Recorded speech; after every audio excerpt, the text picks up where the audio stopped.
ఈరోజు జనాలందరూ కూడా బా రోజుకి 10,000 స్టెప్లు వేయాలండి. అది ఫోన్లో వాకింగ్ ఇది పెట్టుకొని 10,000 స్టెప్లు వేయాలండి. ఇంతకు ముందు అవేం ట్రాక్ పెట్టుకోకుండానే 10,000 స్టెప్లు పైన వేసేసేవాడు. ఎందువల్లంటే అన్ని నడుస్తూనే వాళ్ళ కార్యక్రమాలు చేసుకునేవాళ్ళు. పొలానికి వెళ్ళడం, ఏదైనా పని మీద వెళ్ళడం, నడుచుకొని వెళ్ళేవాళ్ళు. సరే, అంతవరకు బాగానే ఉంది. తర్వాత హీరో సైకిల్ వచ్చేది. హీరో సైకిల్ వాడినంత వరకు కూడా హీరో లాగే ఉన్నాయి మనం. ఎందువల్లంటే అది కూడా వ్యాయామమే కదా, తొక్కుతూ. ఆ హీరో సైకిల్ ఉన్నంత వరకు కూడా హీరోలే. ఆ హీరో సైకిల్ ఎప్పుడైతే మోటార్ పెట్టి హీరో హోండా అయిందో అయిపోయింది జీవితం అయిపోయింది అక్కడి నుంచి. ఎందువల్లంటే శరీరానికి వ్యాయామం లేదు. ఇంట్లో ఆడవాళ్ళు ఇడ్లీ పిండి పెట్టినంత వరకు బాగానే ఉన్నారు, బట్టలు ఉతుక్కున్నంత వరకు బాగానే ఉన్నారు, నీళ్లు చేరినంత వరకు బాగానే ఉన్నారు. వాటన్నిటికీ ఇక్కడ మోటార్ వచ్చేసింది, దానికి గ్రైండర్ వచ్చేసింది, దీనికి మిక్సీ వచ్చేసింది, దీనికి వాషింగ్ మిషన్ వచ్చేసింది. అన్ని వచ్చేసరికి అలా అన్ని ప్రాబ్లమ్స్ అయిపోయాయి. వీటన్నిటికీ మధ్యలో ఏంటి అంటే మనిషి ఆధ్యాత్మిక చింతన అన్నటువంటిది లేని దానివల్ల శరీరంలో దేని మీద కంట్రోల్ లేదు. నాలుగు మీద కంట్రోల్ లేదు, కళ్ళ మీద కంట్రోల్ లేదు, చెవుల మీద కంట్రోల్ లేదు, స్పర్శ దేని మీద కంట్రోల్ లేదు మనిషికి. సో ఈ కంట్రోల్ లేని దాని వల్ల ప్రాబ్లమ్స్ అన్ని ఎక్కువ కొని తెచ్చుకుంటా ఉన్నాయి. నాలుగుకి పండ్లకి ఒకరోజు కాంపిటీషన్ కొట్లాడుకున్నాయంట. పండ్లు అన్నాయంట, చూడు నేను ఎప్పుడు సైనికులాగా ముందు నిలబడి ప్రొటెక్ట్ చేస్తున్నానని. నాలుకనేదంట, నీ ప్రొటెక్షన్ నాకేం కావాలా, నేనేదో కంట్రోల్లో ఉంటున్నాను కాబట్టి నువ్వు అట్లా నిలబడగలుగుతున్నావు, నేను కానీ కంట్రోల్ తప్పితే అసలు నువ్వు నిలబడేదానికే లేదు. అదేం లేదని దాన్ని పండ్లు. అప్పుడు నాలుకని దానికి ఎదురుగా ఉన్నాడంటే పైల్మాన్, ఒరే నీ కండలు దేనికి రాకపోసి కాకులకి గదలకు వేసుకునే దానికి తిట్టిందంట పైల్మాన్. వాడి కోపం వచ్చి బిగించోడు రూపు మీద కొట్టాడు, పళ్ళని రాలితే. అప్పుడు నాలుగు చెప్పిందంట, ఎవరెవరిని ప్రొటెక్ట్ చేస్తారు. సో ఈ రకంగా ఆ వాచో వేగం. సో ఈ యొక్క మనం తినే ఆహారాన్ని బట్టి మన ఇంద్రియాలు కూడా కంట్రోల్లో ఉంటాయా, కంట్రోల్ తప్పుతాయా అనేది ఆధారపడి ఉంటాయి. మరి మనం ఇప్పుడు తినే ఆహారం ఏంటి, ఫాస్ట్ గా వచ్చే ఫుడ్స్ అనమాట. అందుకనే షాపుల పేరు ఏముంది, పేరు ఫాస్ట్ ఫుడ్స్. ఆ ఫాస్ట్ ఫుడ్స్ తింటే మనకు కూడా ఎప్పుడో 80 సంవత్సరాలకు రావాల్సిన రోగాలు ముందే ఫాస్ట్ గా వచ్చేస్తాయి. సో 80కో 90కో 70కో రావాల్సిన రోగాలు ఆ ఫాస్ట్ ఫుడ్ కదా మంచిది, ఫాస్ట్ గా రోగాలన్నీ కూడా వచ్చేస్తాయి. సో ఈ రోగాలు వీటన్నిటికి మించి మనకు అప్పుడేదో ఒక ల్యాండ్ లైన్ ఫోన్ ఉంటే సరిపోయేది, ఇప్పుడు సెల్ ఫోన్. టీవీ దునియా, ప్రపంచం నీ చేతిలో ఉంది. దేనివల్ల? సెల్ ఫోన్ ద్వారా. సో ప్రపంచం నా చేతిలో ఉంది, ప్రపంచంలో ఉండే చెత్త మనలో ఉంది, రెండు ఉన్నాయి. సో దానివల్ల ఏమవుతుంది, ఇది కంట్రోల్ లేదు. సో ఇవన్నీ కూడా మనం ఏంటి అంటే కోరి కాంప్లికేషన్స్ తెచ్చుకున్నాం. కానీ అవన్నిటినీ కూడా సద్వినియోగపరిస్తే తప్పేం లేదు. మనం సద్వినియోగపరచాలా అంటే సద్బుద్ధులు ఉండాలా అంటే ఆధ్యాత్మిక చింతన ఉండాలా. ఇప్పుడు మనం ఒక డ్రైవింగ్ చేసుకుంటూ వెహికల్లో వెళ్తూ ఉంటే స్టీరింగ్ మన కంట్రోల్లో ఉండాలన్నా మనం స్టీరింగ్ కంట్రోల్లో ఉండాలి. స్టీరింగ్ ఎటు తిరిగితే డ్రైవర్ ఎటు తిరిగితే ఏమవుతుంది, యాక్సిడెంట్లు అయిపోతాయి. సో స్టీరింగ్ ఎటు తిరిగితే డ్రైవర్ ఎటు తిరగకూడదు, డ్రైవర్ ఎట చెప్తే స్టీరింగ్ అటు తిరగాల.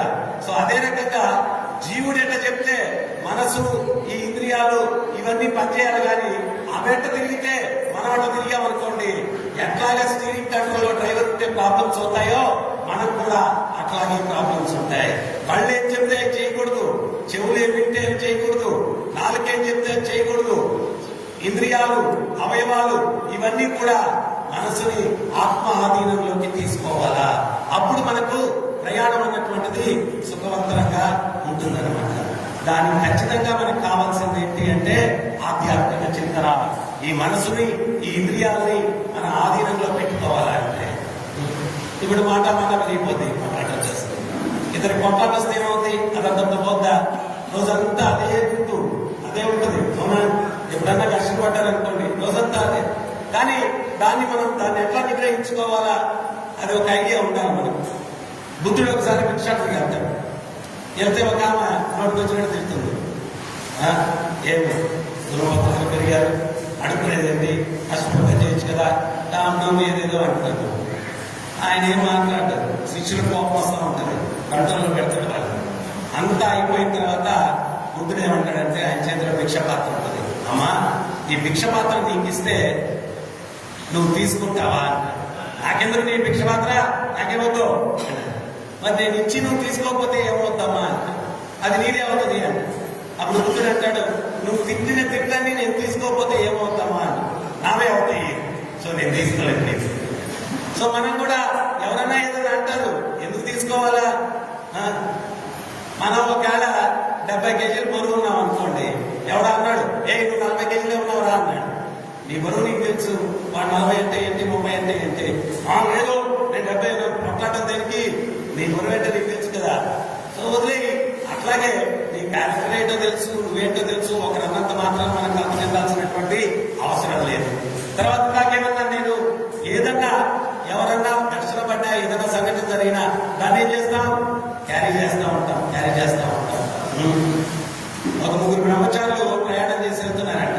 మధ్యలో గోదావరి వచ్చిందంట. ఆ గోదావరి దాటిపోతూ ఉంటే ఒక గర్భిణీ స్త్రీ ఆమెనంట, అయ్యా నేను గర్భంతో ఉన్నాను, నది దాటలేదు, నాకు సహాయం చేయండి అని. వాళ్ళలో ఇద్దరు అన్నారంట, మేము నైష్టిక బ్రహ్మచారులం, స్త్రీని కన్నెత్తి కూడా చూడడం, సహాయం చేయలేమన్నారు. అంటే ఒక బ్రహ్మచారి అన్నాడంట, అమ్మ నేను సహాయపడతాను అన్నారు. భుజాన్ని ఎక్కించుకుని ఆమె నది దాటించి వదిలేశారు. వీళ్ళ పాటికి ప్రయాణం సాగించారు. 3 గంటలు అయిపోయింది ప్రయాణం. ఆ పాటికి ఆమె వెళ్ళిపోయింది. ఎవరైతే సహాయపడ్డాడో, సహాయపడిన ఇద్దరు కూడా సహాయపడినట్టు ఏమన్నారంటే, గురే నువ్వు గురుద్రోహం చేసావు. ఏం చేశాను ఆయన? గురువు గారు ఏం చెప్పారు, బ్రహ్మచర్యం పాటించేటప్పుడు స్త్రీని కనేది కూడా చూడకూడదు అన్నారు కదా, మరి నువ్వు ఆమె భుజాన్ని ఎక్కించుకుని నదిని దాటించావు, గురుద్రోహం చేశావు. అప్పుడు ఈ బ్రహ్మచారి అన్నాడు, నేను ఆమె నదిని దాటించే వరకే ఎత్తుకున్నాను భుజాన, నదిని దాటించి 3 గంటల ప్రయాణం అయిపోయింది, మీరిద్దరు ఇంకా ఆమె మోస్తున్నారు పొలంలో, వాడు ఎట్ట ఎత్తుకున్నాడా, ఎట దాటించాడా అని మీరు ముందు దింపేయండి, ముందు దింపేయండి. నాకన్నా ఎక్కువ ద్రోహం మీరు చేస్తా ఉన్నారు. నదిని దాటానికి 15 నిమిషాలు పట్టింది, 3 గంటల ప్రయాణం అయిపోయింది, ఇంకా మీరు మోస్తానే ఉన్నారు, మీరు దింపేయండి. సో మనం ఏంటి అంటే, ఆఫీసులో జరిగిన ఇంట్లోకి మోసుకొని వస్తాం, ఇంట్లో జరిగిన ఆఫీసులో మోసుకెళ్తాం. తర్వాత అవి ఇవి డ్రైవింగ్ చేసేటప్పుడు కూడా నేను ఒకసారి గమనిస్తుంటాను, వ్యక్తులు వాహనాన్ని ఒకే పక్క చూస్తారు, రెండో పక్క చూడరు. వాళ్ళు అనుకుంటారు బాత్రూంలో నుంచి బెడ్రూమ్లోకి వచ్చినట్టు. కాదు కదా, మనం హైవేలో ఉన్నాం, అర్థం చేసుకోవాలి, 2 పక్కలు చూడాలి. కారణం ఏంటి? నేను అప్పుడప్పుడు అనుకుంటాను, అంత పరధ్యానంలో ఉన్నదానికి కారణం ఏంటి అంటే, ఇంట్లో పెద్ద యుద్ధం జరిగింది. ఆ యుద్ధాన్ని ఆలోచిస్తూ ఆ రోడ్డు మీద ఆ పరధ్యానంలో ఉంటున్నాడు, అవి గుర్తుకొస్తా ఉన్నాయి. సో వీటన్నిటికీ కూడా సమస్యలకు పరిష్కారం ఏంటి అంటే, ఆధ్యాత్మిక చింతన. ఎప్పటికప్పుడు మర్చిపోయి మనసు ప్రశాంతంగా ఉంటూ శాంతియుతమైన జీవితాన్ని గడపాలన్నమాట. సో ఒక గురువు గారికి వాళ్ళ శిష్యుడికి చెప్పారు, మరి నాయన ఈ ఆధ్యాత్మిక చింతన గురించి ప్రచారం చేయండి అన్నారు. ఆ శిష్యుడు ఒకటి వచ్చేసి, అయ్యా గురువు గారు, టెక్నాలజీ విపరీతంగా పెరిగిపోయింది అంటున్నారు, ఈ భక్తి వ్యక్తి ఇవన్నీ మాకు తేలికని చెప్పి అందరూ అంటున్నారయ్యా, వాళ్ళని ఎట్ట కన్విన్స్ చేయాలి. సో గురువు గారు ఉపన్యాసం ఇస్తూ ఉంటే ఆయనకి ఒక గ్లాసులో నీళ్లు పెట్టున్నారు. అప్పుడు ఆ గురువు గారు ఏం చేశారంటే, ఆ గ్లాస్ పైకి ఎత్తి, అరే శిష్య, నేను 1 గంట సేపు ఇట్లా గ్లాస్ పట్టుకొని నిలబడితే ఏమవుతుంది అని. 10 నిమిషాలు ఏం కాదన్నాడు. 1 గంట సేపు నిలబడుకుంటే చెయ్యి లాగేస్తున్నాడు, రోజంతా నిలబడితే చెయ్యి ప్యారలైజ్ అయిపోతాడు, ఈ కింద పెట్టేస్తే హ్యాపీగా ఉంటారు. అప్పుడు గురువు గారు చెప్పారు, ఇప్పుడు ఆయన మనసులో ఏదైనా కష్టం 10 నిమిషాలు మోస్తే పర్లేదు, 1 గంట సేపు మోస్తే దుర్భరంగా ఉంటుంది, రోజంతా మోస్తే ఇంకా దుర్భరంగా ఉంటుంది. కింద పెట్టేస్తే ఏమవుతున్నాను, హ్యాపీ అవుతుంది. సో మనసులో కష్టాన్ని ఎప్పటికప్పుడు కిందకి దించి పెట్టేయాలంటే, ప్రతి ఒక్కడు వాడి బ్యాక్గ్రౌండ్ ఏమైనా అయ్యింది, ఆధ్యాత్మిక చింతన ఖచ్చితంగా వాడికి అవసరం. బ్యాక్గ్రౌండ్ ఏదైనా మీరు చూడండి, మందిరంలో అభిషేకం పాల్గొన్నారు, భజనలో పాల్గొన్నారు, ప్రవచనంలో పాల్గొన్నారు, అప్పుడు మీ ఇంట్లో విషయాలు కానీ, మీ ఆర్థిక ఇబ్బందులు కానీ, మానసిక ఇబ్బందులు కానీ, ఆరోగ్య ఇబ్బందులు కానీ ఏమీ గుర్తుకు రావు. నేను మొన్న యాత్ర తీసుకెళ్ళాను, చార్ధామ్ యాత్ర. సాయంత్రం తమాషగా ఉండాలని చెప్పి మేము అక్కడ ఒక కాటేజీకి చేరిన తర్వాత చలి విపరీతంగా ఉంది.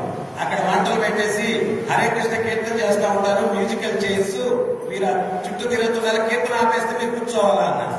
మీరు అసలు ఊహించుకోలేదు, 65-70 సంవత్సరాల ముసలమ్మలు కూడా పరిగెత్తేసారు, తిరిగారు అనమాట.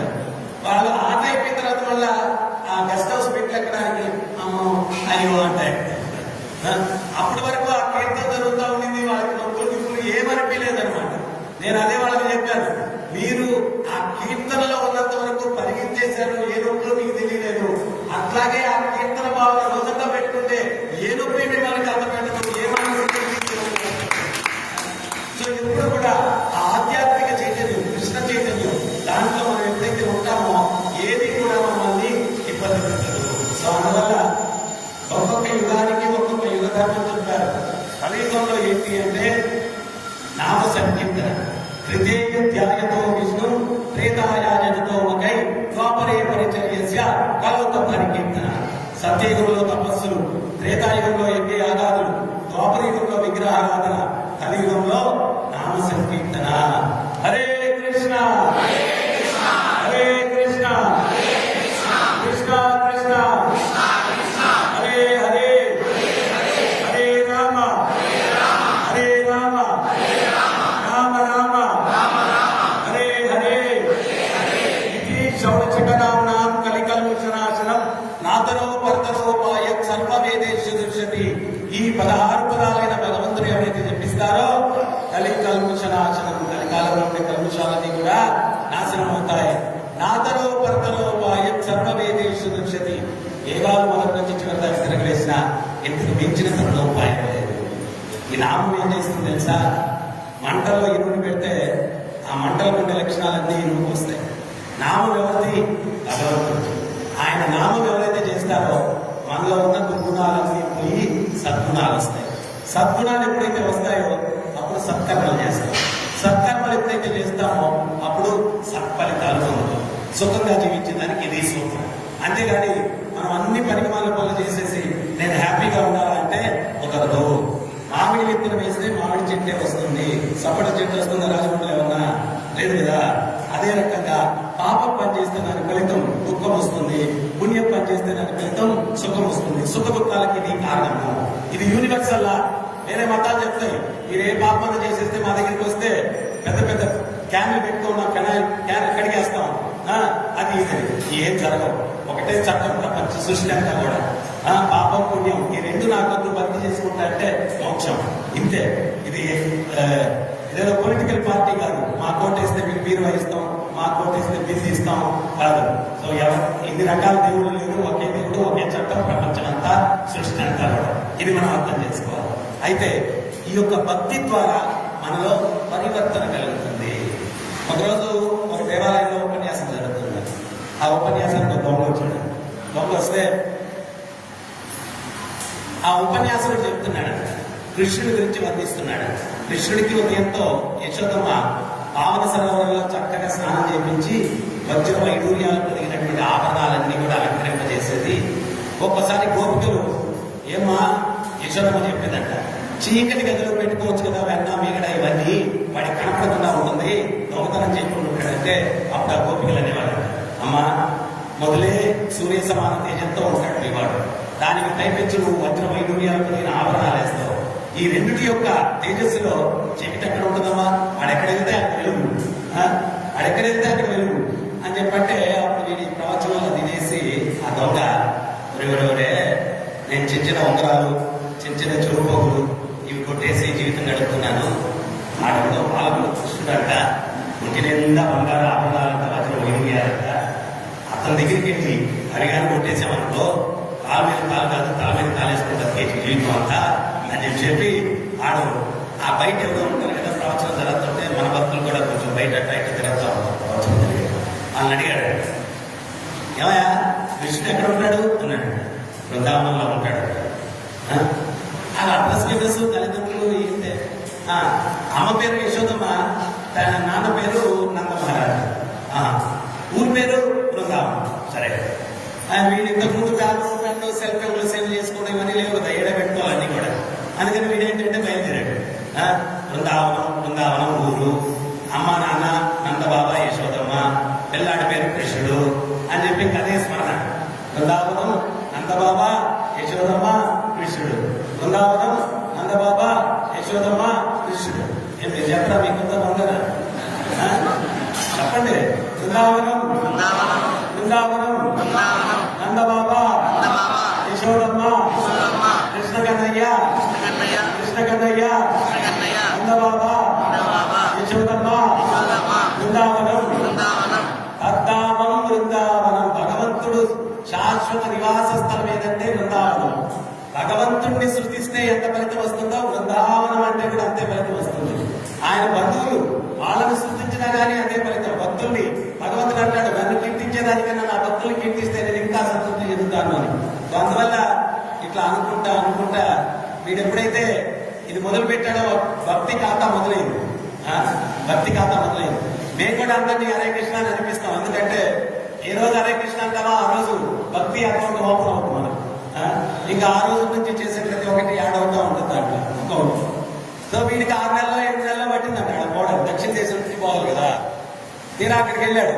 వెళ్తే బృందావనంలో ప్రతి ఒక్కడిని పిల్లోడిని చూస్తే చాలు, ఏ కృష్ణ నువ్వు మళ్ళా వాడి మీద ఒంటి మీద నగలు గీయగలేవు కదా. ఇటు కాదు గురువుగారు చెప్పింది వేరే కదా, వీళ్ళంతా నగలు అది చెప్పాడు ఇటు కాదు. మళ్ళా కృష్ణుడు ఎక్కడ ఉంటారని అడిగేవాడు. వాళ్ళు బృందావనంలో ఏంటంటే యమునా తీరంలో ఉంటాడు. ఆ యమునా తీరంలోకి వెళ్ళేవాడు. మళ్ళా అక్కడికి వెళ్తే కృష్ణుడు ఎక్కడ ఉంటారని గిరిగోవర్ధన పర్వతం దగ్గర ఉంటాడు. అక్కడికి వెళ్ళేవాడు. మళ్ళా కృష్ణుడు ఎక్కడ అంటే కాళీయమర్దనం చేసిన దగ్గర ఉంటాడు. మళ్ళా కృష్ణుడు ఎక్కడ అంటే రమణరేతి ఆటలాడిన ప్రదేశంలో ఉంటాడు. ఇట్లాగా బృందావనంలో ఉన్న భగవంతుడు లీలలు చేసిన ప్రదేశాలన్నీ తిరిగేశాడు. వాడికి రోజు రోజుకి పవిత్రత పెరిగిపోతా ఉంది. ఆ పుణ్య లీలాస్థానాలు తిరిగేశాడు. మొన్న భాగవతం శ్లోకంలో కూడా చెప్పాం. భగవంతుడు చెప్పాడు, నేను లీలలు చేసిన ప్రదేశంలో ఎవరైతే సందర్శిస్తారో అక్కడ పుణ్యతీర్థాల్లో స్నానం చేస్తారో పాపాల నుంచి విముక్తిని పొందుతారు అని మొన్న భగవంతుడే భాగవతంలో స్వయంగా చెప్పింది. మనం చర్చించుకున్నాం. సో వీడన్నీ తిరిగేశాడు. చివరికి కృష్ణుడు ప్రసన్నమైపోయాడు. ఒకరు చెట్టు కింద కూర్చొని ఆ కృష్ణుడు ఎప్పుడు దొరుకుతాడో కృష్ణ అనుకున్నాడు. కృష్ణుడు వచ్చి ముందు నిలబడుకొని త్రిభంగి రూపంలో మురళిని పట్టుకొని మురళిని వాయిస్తూ కనిపించాడు. కళ్ళు చూశాడు. వీళ్ళంతా బంగారు మధ్య వైడూర్యాలు దిగినట్టు రంగంలో అన్నీ ఉన్నాయి. కృష్ణుడు కనిపించేశాడు అనమాట. వీడు వెళ్ళి కనపడంగానే అడిగేస్తే బాగోదు కదా అని చెప్పి వీడు మధురాష్టకం మొదలు పెట్టాడు.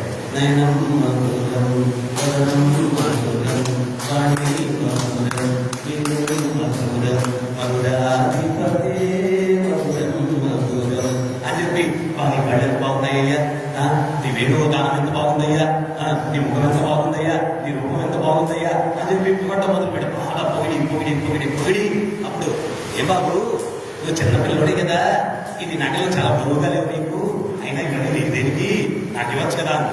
అప్పుడు కృష్ణుడు మళ్ళా పెద్ద పరీక్ష పెడతాడు కదా. కృష్ణుడు ఏమన్నాడంటే పొరపాటు ఇవన్నీ నీకు ఇచ్చాననుకో, అమ్మ యశోదమ్మ ఇంకేం లేదు ఉంటుందా అన్నాడు. అలా తొందరపడి కొంచెం తొందరగా అడిగేసానేమో అని చెప్పి మళ్ళా అదే లేదులే నీ ఒంటి మీదే బాగుంటాయేమో అని మళ్ళా నువ్వు అది ఇది అని చెప్పి మళ్ళా కృష్ణుడి పొగడంగా కృష్ణుడు ప్రసన్నమైపోయి ఏమై ఈ నగలు కావాలని అన్నాడు. అంటే వీడికి అప్పట్లోనే పవిత్రత ఆ నామం చేసి భగవంతుడిని దర్శించిన తర్వాత ఆ పవిత్రత పరాకాష్ఠకి వెళ్ళిపోయింది. వీడు అన్నాడు, అసలు నాయన అందరినీ నేను నిజంగా నీ నగల కోసం వచ్చాను, కానీ నీ రూపం చూసిన తర్వాత స్వామి నీ నగలు తెచ్చమనిపిస్తా ఉంది. చిన్న కోరికది నాకు నగలు సరే ఏంటన్నా నాకు నగలు నిగలు ఏమి వద్దు, నువ్వే నాకు కావాలా, నువ్వు నాకు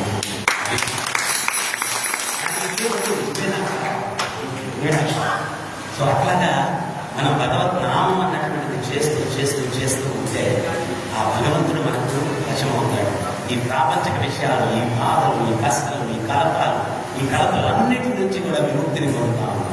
సో అందువల్ల భాగవతంలో ధర్మరాజు చెప్తున్నాడు, కలిదోషనిదే రాజన్, కలియుగం దోషాలతో అస్తి ఏకో మహాగుణ. ఒక్క సుగుణం ఉంది, ఏమిటది అంటే కీర్తనాది కృష్ణస్య ముక్త సంఘ ప్రకృతి. కృష్ణుడి కీర్తన ఎవడైతే చేస్తాడో అన్ని దోషాల నుంచి విముక్తిని పొందుతాడు. చాలా మంది చాలా సంవత్సరాలుగా వస్తున్నారు, అందరూ జపం చేస్తున్నారో లేదో నాకు తెలియదు. మనం ఒక 500 రూపాయలు నోట్ ఇప్పుడు మీరు ఇంటికి వెళ్ళిపోయేటప్పుడు రోడ్లో పడిపోయింటే మీరు ఎవరైనా దాని పక్కన కూర్చొని దీన్ని తీసుకుందామా వద్దా, ఇది ఎవరిదై ఉంటుంది, దీన్ని తీసుకుంటే ఖర్చు పెట్టాలా, ఏమన్నా ఆలోచిస్తారా? రెండో వ్యక్తి తెలియకుండా మీ పాకెట్లోకి వెళ్ళిపోతారు. ఆఫర్ ఒక 500, రేపు చూస్తాంలే, లేకపోతే ఎల్లుండి వచ్చి తీసుకుందాంలే, ఇట్లాంటివి ఏమైనా ఉంటాయా? ఏముండవు. ఆఫ్టర్ 500కే అంత ఫాస్ట్ ఉంటే ఎన్ని 500 నోట్లతో పోలిస్తే కృష్ణుడు సమానం చెప్పండి. ఈ ప్రపంచంలో ఉన్న ధనమంతా ఒక పక్కన పెట్టినా ఇంత సమానం అవుతా? మరి అటువంటి దేవదేవుడు మన జీవితంలోకి వస్తానంటే రేపు చూస్తాం అనుకున్న సంవత్సరాలు గడిపేశాం. సంవత్సరాలు అయిపోయి రేపు చూస్తాం అని చెప్పి అనుకోని లాస్ట్కి పూర్వానికి ఒకడు ఉన్నాడంట, వేశ్యాలు అంట. వాడు చెయ్యని పాపం లేదు. ఒకరోజు వేశ్యను కలవడానికి పోతా ఉన్నాడు. నదిని దాటడానికి తాటి చెట్టు కాండం వేసినాడు. పూలు తీసుకొని పోతా ఉంటే ఆ పువ్వు ఒకటి నదిలో పడిపోయింది. ఆడు వెటకాలంగా ప్రవాహంలో కొట్టుకుపోతుంది, ఇటు చూస్తే ఇడిపోతాడు. అందుకే చెప్పి కృష్ణార్పణం అన్నాడు వెటకారంగా. అనేసరికి అయిపోయింది వాడి జీవితం, చచ్చిపోయాడు, నరకానికి తీసుకెళ్ళాడు. చిత్రగుప్తుడు చదివాడు చిట్టపద్దు. యమధర్మరాజు అన్నాడు, చిత్రగుప్తుడు అన్నాడు, వీడు చెయ్యని పాపం లేదు, కానీ ఒకే ఒక్క పని చేశాడు జీవితంలో, కృష్ణార్పణం అన్నాడు, అది ఒక్కటే వాడు చేసిన పుణ్యం అన్నాడు. యమధర్మరాజు అన్నాడు, దానికి 10 నిమిషాలు స్వర్గంలో ఉండొచ్చు, ఇంకా శాశ్వతంగా ఇక్కడే పర్మనెంట్గా సెటిల్మెంట్ ఇది అని చెప్పాడు. అరే నువ్వు మొదట 10 నిమిషాలు అనుభవిస్తావా, ఇక్కడ అనుభవించిన తర్వాత అక్కడికి వెళ్తామంటే వాడు కొంచెం తెలివైనడు, లేదంటే మొదట 10 నిమిషాలు అది అనుభవించేస్తానన్నాడు. ఆయన పుష్ప విమానం ఎక్కించుకొని స్వర్గానికి తీసుకెళ్తున్నాడు 10 నిమిషాలు అనుభవించడానికి. వాడు లోపల అనుకుంటున్నాడు, ఓరి ఒక్కసారి కృష్ణార్పణం ఉంటేనే ఇంత ఫలితం అని ముందు తెలుసుంటే మరి నేను ఎన్నిసార్లు అనుకుండేవాడిని కదా, ఏదో మంచి ఫలితాన్ని ఉండేవాడిని. నాకు ఆ విలువ తెలియక ఒకేసారి అన్నానే, ఎంత తప్పు చేశాను. వాడికి చెప్పలేదు. మరి మీరు రెగ్యులర్ కోసం చెప్తున్నాను కదా, మరి మీరు అర్థం చేసుకోవాలి కదా, లేకపోతే వాడిలాగా లాస్ట్లో ఏడిస్తే ఉపయోగించదు. అప్పుడు ఏడవడానికి టైం ఉండదు. యమధర్మరాజు కింకర్లు వస్తారు, ఏమయ్యా కొంచెం ఇప్పుడే మంత్రిని అయ్యానయ్యా, ప్రమాణ స్వీకారం చేయాలి, వదిలేయండి, నీ టైం అయిపోయింది రావయ్యా. వాళ్ళకేంటంటే చిత్రగుప్తుడు మొత్తం మన హిస్టరీ అంతా చదివి పంపిస్తాడు, వాళ్ళ కరువు ఉండదు. ఇంకోటి ఏంటంటే వాళ్ళు ఎవరైనా యమకింకర్లు అంటే బాగా పాపాలు చేసి అక్కడ నరక బాధలు కొన్ని వేల సంవత్సరాలు 100ల సంవత్సరాలు అనుభవించిన తర్వాత వాడు సీజన్ అయిపోతాడు. వాడంటే లాస్ట్కి అలవాటు అయిపోద్దండి.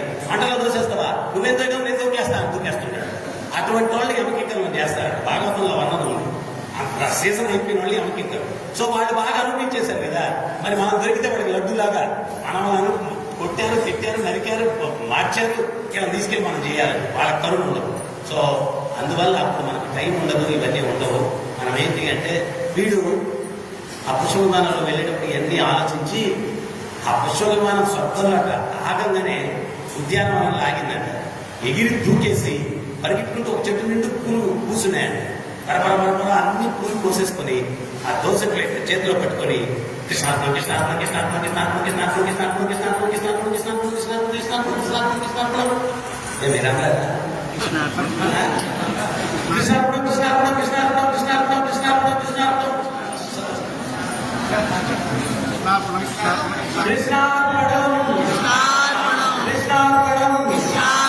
కృష్ణార్పణం కృష్ణార్పణం ఈ జీవితం కృష్ణార్పణం. సో వాడు కృష్ణార్పణం కృష్ణార్పణం కృష్ణార్పణం అని 10 నిమిషాలు అయిపోయింది. ఇంద్రుడు వచ్చాడు. ఏం సాగు నా టైం అయిపోయిందా అన్నాడు. మనకు కదా టైం అయిపోయిందా అన్నాడు. ఒరే నువ్వు చాలా తెలియగలవాడిరా, ఈ 10 నిమిషాలు కృష్ణార్పణ కృష్ణార్పణ కృష్ణార్పణ ఎన్నిసార్లు అడగలిగితే అన్నిసార్లు అనేసావు. దాని ఫలితం ఏంటో తెలుసా? ఇంకా నువ్వు నరకానికి వెళ్ళాల్సిన అవసరం లేదు, పర్మనెంట్ గా స్వర్గంలో ఉంటావు. దేహావిక్రమణ ఆసక్తి ప్రత్యవాయో విద్యతే స్వల్పమప్యస్య ధర్మస్య త్రాయతో మాధోయా.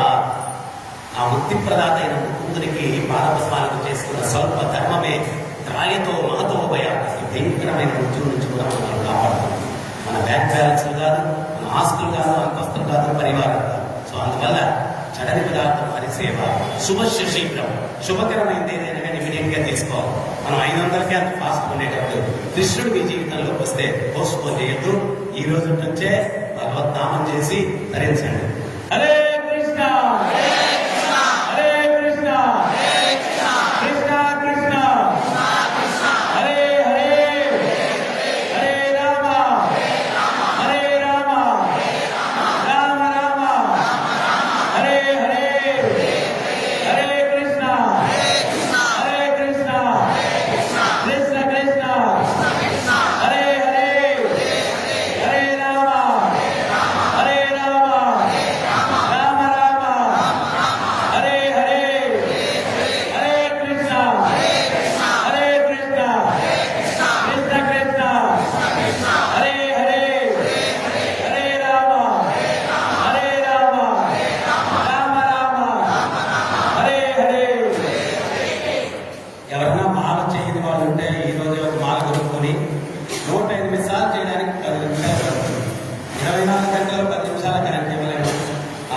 నిమిషాలు చేయండి, రోజు 108 సార్లు మాల చేసి మీ రోజు ప్రారంభించండి.